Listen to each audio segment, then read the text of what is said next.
Hi everyone, I'm here in the Canary Islands, Tenerife, and I'm here for the 5th episode of A Taste of Influence. I have a great story to tell you, the story of the Cologan family. Just follow me.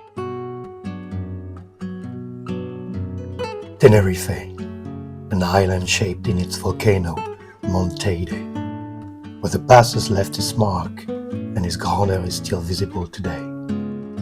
I'm now meeting with Carlos Cologan to uncover a remarkable legacy.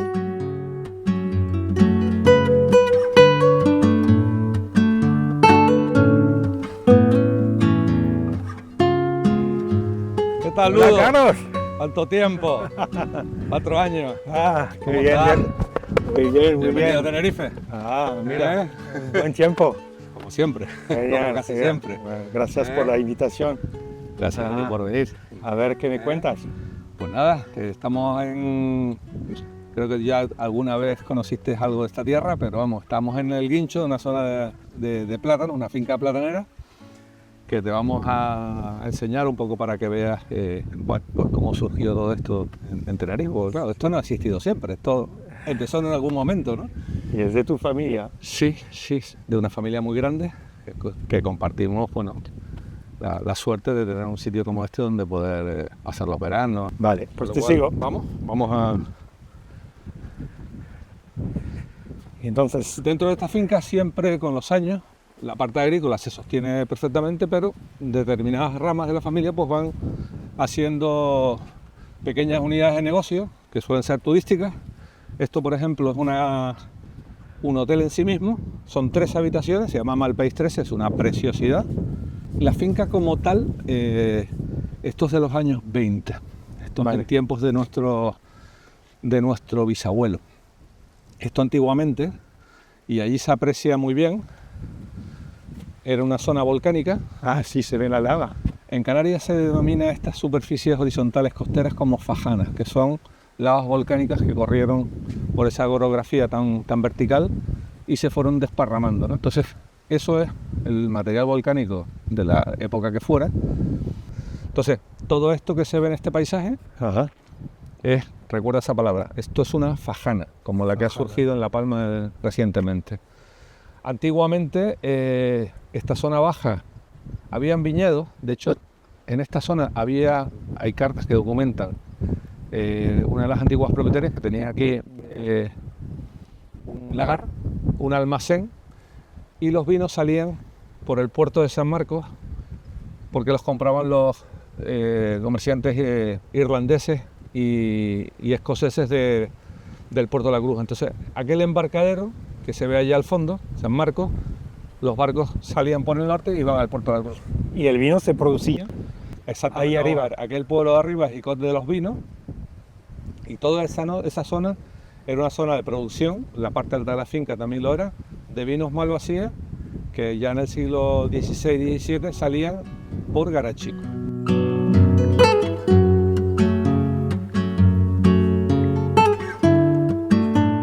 ¿Y de qué época hablamos? Pues, como esto es el entorno agrícola de Garachico, estamos hablando de un territorio que se empieza a poblar en la conquista. Estamos hablando de 1492 en adelante, vamos a situarnos en 1500, en 1500 ya hay asentamientos. Y estas, como eran zonas muy ricas en agua, pues automáticamente se fueron ocupando. ¿Y con qué se empezó? Pues se empezó con lo que se daba aquí seguramente de forma natural, que era la caña de azúcar. Aquella finca, de hecho, se sigue llamando Las Cañas. Entonces, hay épocas de caña de azúcar, vamos a decir que era el 1500, a finales del 1500 irrumpe la Malvasía, que domina el 1600, la Malvasía decae ya a principios sobre todo con la Guerra de Sucesión, a partir del 1700, y entramos con los vinos blancos, con los vinos vidueños, pero toma las riendas ya el Puerto de la Cruz. ¿Y la Malvasía se conservaba bien, me imagino, o mejor? Sí, era un vino bastante resistente. ¿Por qué? Por lo del azúcar, ¿no? Pues no lo sé, pero sí que es verdad que una constante en los vinos en la historia de los vinos de Tenerife y de Canarias es que eran vinos bastante buenos viajeros, se conservaban bien. De hecho, eso por ejemplo, si tú vas a los vinos del Jerez, ellos tienen el Indian Sherry. Y dices tú, ¿qué significa Indian Sherry? Eran barcos que se cargaban con vinos de Jerez, se metían en un viaje hacia la India y volvían. Y cuando volvían, habían adquirido unas cualidades organolépticas Sí. que hacía que la gente los distinguiera, porque el agitamiento en el mar y demás pues les daba unas características especiales. Entonces se puso de moda marear los vinos. Entonces los vinos eran especialistas en eso. Entonces muchísimas casas comerciales vendían el Indian Sherry como un vino que había viajado a la India y había vuelto. Entonces decían que los vinos de Canarias, cuando salían hacia Estados Unidos, cuando llegaban a Estados Unidos estaban todavía mejor que cuando habían salido. Evidentemente, en las cartas ellos cuentan que cuando un vino se saca de un barco se le deja quieto no menos de un mes, 2 meses, para que el vino se asentara. O sea, estaba muy agitado, pero sí que tenían ese cuadrillo. Vamos a ver una casa que creo que te va a gustar. ¿Sí? ¿Eh? Vamos. Venga. Te sigo.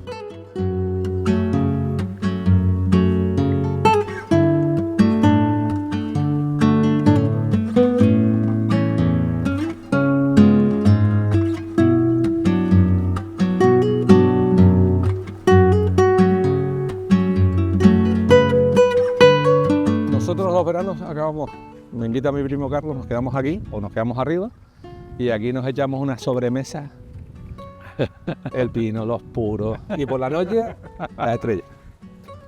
Es paraíso. ¿Para qué quiero viajar? Yo no quiero viajar. No, no necesitas viajar. Háblame un poco de tu pasión para el vino y la historia del vino de... A ver, yo el vino me lo encontré por casualidad. Yo no sabía que mis antepasados se dedicaban al negocio del vino. Yo simplemente pues abrí una caja de Pandora y me encontré un patrimonio pictórico, archivístico. Y cuando empiezo a leer de las vidas, pues lo primero que detecto es que cada generación tiene una historia distinta. Pero, ¿cómo te encontraste con los archivos de la familia, por ejemplo? Bueno, pues porque mi familia o mis tíos, los mayores, me comentaron que existía un archivo. Ajá. O sea, yo eso me enteré cuando tenía 35 años, 40 años. Yo me dedicaba a mi profesión de ingeniero y a raíz de que murió mi abuela y mi padre recibió una serie de documentos antiguos, fotografías y demás, pues me surgió una curiosidad espontánea. A partir de ahí, pues una cosa te llevó a la otra y me tuve prácticamente 7, 8 años para tratar de recomponer la historia familiar y saber quién era quién en cada época, ¿no? Encontraste una pasión. Encontré una pasión tardía, muy tardía. Y bueno, pues eso me ha llevado de forma consecutiva a sacar un libro, otro libro, otro libro, otro libro y ir, digamos, desarrollando líneas de investigación cada vez más distintas, ¿no? Porque tú tienes tu trabajo, entonces tenías que pasar los fines de semana, las no, noches. Claro, eso son las noches y los fines de semana. Durante el día hay que trabajar y hay que comer. Entonces, pero bueno, es una cosa que más o menos la llevo bien y sobre todo como mi profesión de ingeniero me hace tener una forma de trabajar muy metódica y muy cuadriculada, pues si eso lo aplicas a la historia, pues es bastante efectivo, ¿no? Entonces, ¿qué encontraste en esta caja? Bueno, esas encontré cajas. fotografías de antepasados míos, bisabuelos, tatarabuelos, fotografías de 1860, principio de la fotografía, ¿eh? Y bueno, pues traté de indagar quiénes eran esas personas que estaban en la fotografía y tuve la suerte de ponerme en contacto con un tío segundo mío, que era Melchor Zárate Córdoba, que se lo sabía todo de memoria, solo que no tenía con quién compartir. Entonces yo todos los viernes por la tarde iba desde Santa Cruz a La Orotava y echaba 4 o 5 horas con mi tío Melchor. Y tío Melchor me iba narrando la historia de la familia. Entonces era el perfecto relator. O sea, era una persona que era capaz de contarte. Yo lo reté con 99 años y le digo, ¿a qué tío Melchor no eres capaz de decirme todos los reyes de España? Dice, ¿de dónde? ¿De los visigodos? Dice, sí. Y decía, pa. Tenía una cabeza prodigiosa. Wow. Entonces, de alguna manera me trasladó la pasión. Evidentemente yo tuve que modernizar el discurso. Entonces yo cada semana que él me contaba, yo iba escribiendo en un fichero de Word. Ajá. Y cuando pasaron 5 o 6 años, tenía una historia tremenda. Pero claro, era mi primer libro, ¿no? Y tú me dijiste que había más de 100.000 cartas también Sí. en las cajas. Ahora en el archivo ya indexadas, digitalizadas, ya van por 115.000 cartas recibidas. Wow. Eso en historia es una barbaridad. Chao. Y que hay muchas cartas mercantiles, hay muchas cartas familiares y hay cartas de todo tipo. Y luego hay documentos, aparte de las cartas, pues hay, que mañana lo veremos, hay certificados, hay conocimientos de embarque, hay facturas, hay, en fin, los documentos típicos de cualquier empresa de ahora, pero solo que de hace 300 años. Porque tu familia se dedicaba, hay dos partes en tu familia, yo creo, los de Ponte y los Cologan. Sí. Vosotros, bueno, hay una parte italiana y una parte La parte irlandesa. irlandesa, sí. Sí. O sea, somos la consecuencia de la migración normal que hay en todas partes, ¿no?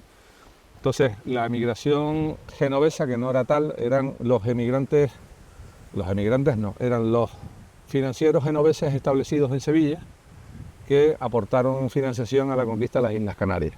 Entonces, por esa vía, aquí en los primeros periodos ¿En qué año más o menos? estamos hablando de, pues prácticamente 1498, 1500. Entonces, Wow. aquí ya habían genoveses que hablaban perfectamente español porque ya venían de Andalucía y que, como habían aportado financieramente a la conquista adelantado, pues como pago recibieron a cambio lo que se llamaban datas. Datas son documentos por los cuales te otorgo la titularidad de unas tierras.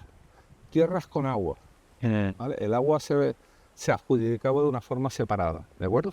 Entonces, evidentemente las tierras con agua eran las mejores. En esta zona de aquí, a Cristóbal de Ponte, que ahora te lo voy a enseñar, que por cierto ahí está, es una recreación de él. Cristóbal de Ponte pues recibió prácticamente las mejores datas que eran aquí en Garachico. Sí. Esto es una recreación porque de él no hay retrato. Debía haberlo. Tiene una cara como muy genovesa, muy Cristóbal Colón. Muy Cristóbal Colón y muy... Es coetáneo de Cristóbal Colón. ¿Sí? ¿Dónde estaba Cristóbal Colón en 1492? Bueno, descubriendo... ¿De dónde salió? Del mismo sitio que él. Sí, claro. Entonces, De Genoa. sí, fíjate que él es de 1447 a 1554. Wow. ¿No? Entonces, es bastante sorprendente que su apellido se haya mantenido hasta el día de hoy. Entonces, estos serían casas de labriegos, casas antiguas. Sin embargo, su residencia la tenía en Garachico. Esa residencia y toda esa, digamos, ese patrimonio y seguramente la tumba de él está debajo del volcán. ¿Y la casa de Garachico es la que vamos a ver después? Sí. Entonces, este que estamos viendo aquí es el Hotel El Patio, que es una preciosidad, un sitio muy divertido, ahora mismo es un hotel. Y bueno, pues las familias que lo regentan son parte de los Pontes, pues en verano pues pasamos algunas temporadas aquí, nos juntamos y disfrutamos, ¿no?, del patrimonio. Genial. Pero esto es una finca agrícola. ¿Cuántas habitaciones tienes? Pues no sabría decirte, pero creo que como 40. Ah, 40. Sí. Genial. Ahora entramos y la vemos, ¿de acuerdo? ¿Sí? No.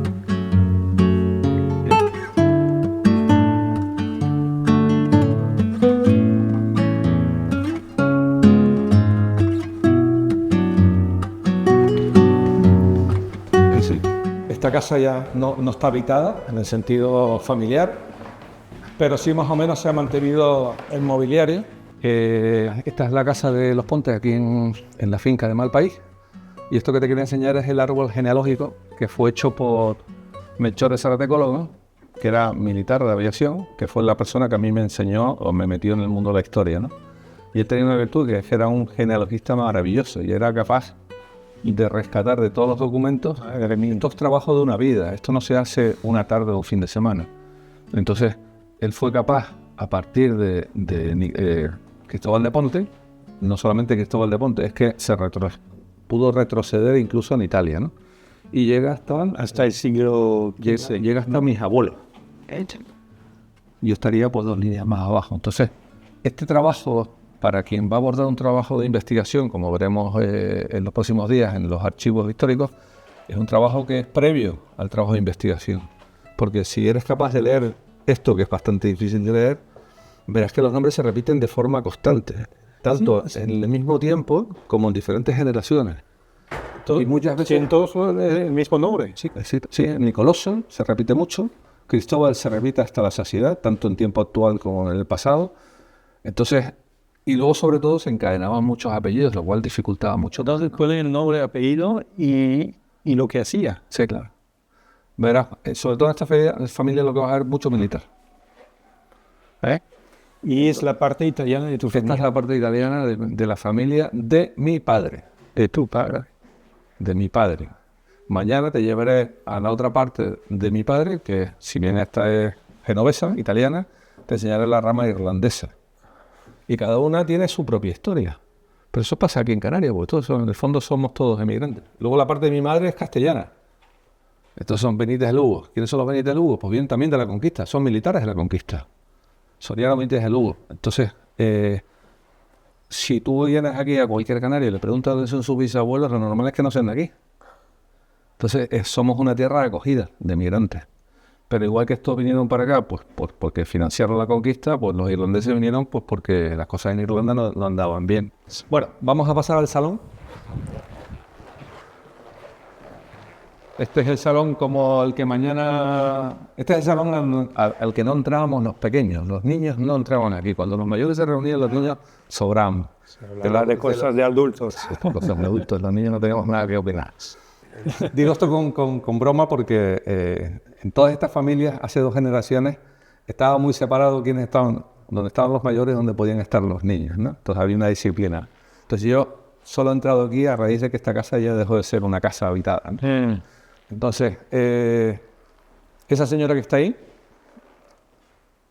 esos 2 cuadros, madre e hija, ellas se separan. De hecho, es una cosa bastante novedosa en el siglo XVIII porque le dio puerta a su marido, ¿vale?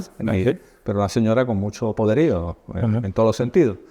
Ella era viticultora y ella tenía aquí sus lagares, sus pequeños almacenes, solo que no vendía los vinos, se los vendía a los comerciantes. Entonces, hay muchas cartas de ella, esta señora, donde saca sus vinos por el puerto de San Marcos y los envía al puerto de la Cruz para que nosotros, los irlandeses, los remitiésemos a Inglaterra.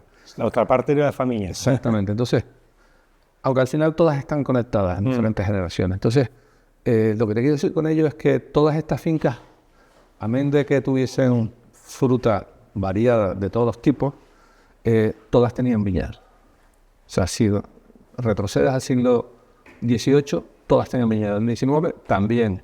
Solo que el plátano fue, digamos, avasallando los últimos viñedos. Y bueno, es parte italiana, así que los italianos vinieron también con las técnicas italianas, como en los Estados Unidos, el Jefferson, por ejemplo, me acuerdo que su productor de vino era italiano.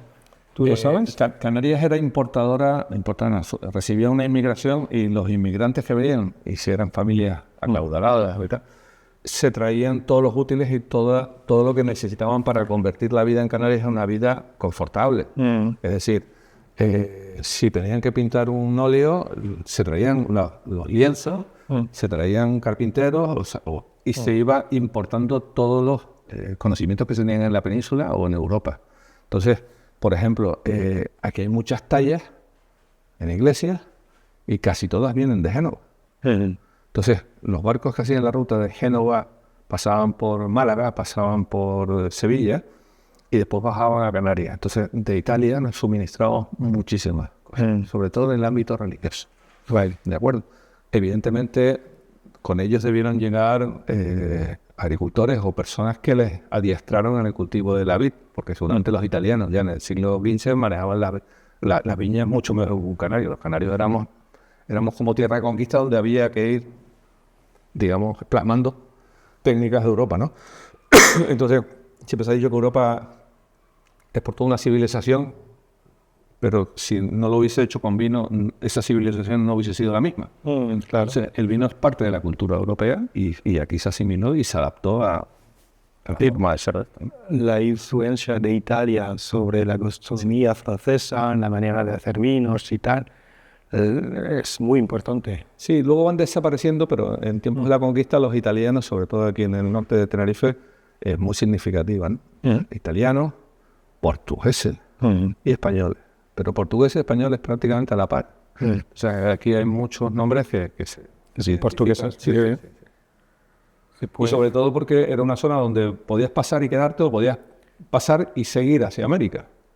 Y después los que estaban en América lo mismo volvían y se quedaban aquí. Entonces estábamos siempre en el camino de ida, en el camino de vuelta. Entonces al final te vas mezclando y acabamos siendo una mezcla entre la España peninsular y la América hispana, no latina, hispana. Sí, porque se puede retrasar la historia a través de la etimología, ¿se dice? Sí, sí, correcto. A través de los...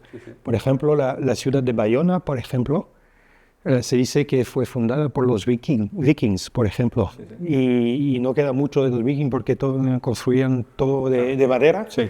pero se puede saber que vivían ahí a través de los nombres y apellidos. Sí. De hecho, todas las zonas costeras fueron afectadas por los vikingos. Tú vas a Irlanda y te vas al sur, por ejemplo, a Waterford, y dices tú, no, es que están los asentamientos todavía vikingos. Es decir, todas las zonas costeras del norte de Europa fueron en algún momento tocadas, invadidas, asediadas, llámalo como quieras, por los vikingos. Y lo que pasa es que, como tú acabas de decir, las construcciones vikingas son difícilmente perdurables, ¿no? Pues aquí en Canarias lo que tenemos es una mezcla, un batiburrí. Entonces, es difícil separar unas cosas de otras porque todo está muy mezclado. ¿Verdad? Tú lo que has visto con la familia, tú ves ese árbol genealógico y en ese aparecen seguramente 50 apellidos distintos que se van conectando e interconectando. Normalmente siempre tratando como los mayorazgos las propiedades de forma íntegra, porque no había cosa peor que esos patrimonios se fuesen diluyendo. Entonces, esta familia lo plasma muy bien. Y bueno, acabamos de ver el árbol, me imagino que existe lo mismo por la otra parte de la familia, Sí, claro, que claro. la parte de Cologán. Sí, sí. ¿Y quieres enseñarme la casa? Vamos a ver la otra casa. Vale, Venga, vámonos de Italia, vámonos a Irlanda. Que al final, bueno, no deja de ser la herencia que tenemos aquí. venga, vamos.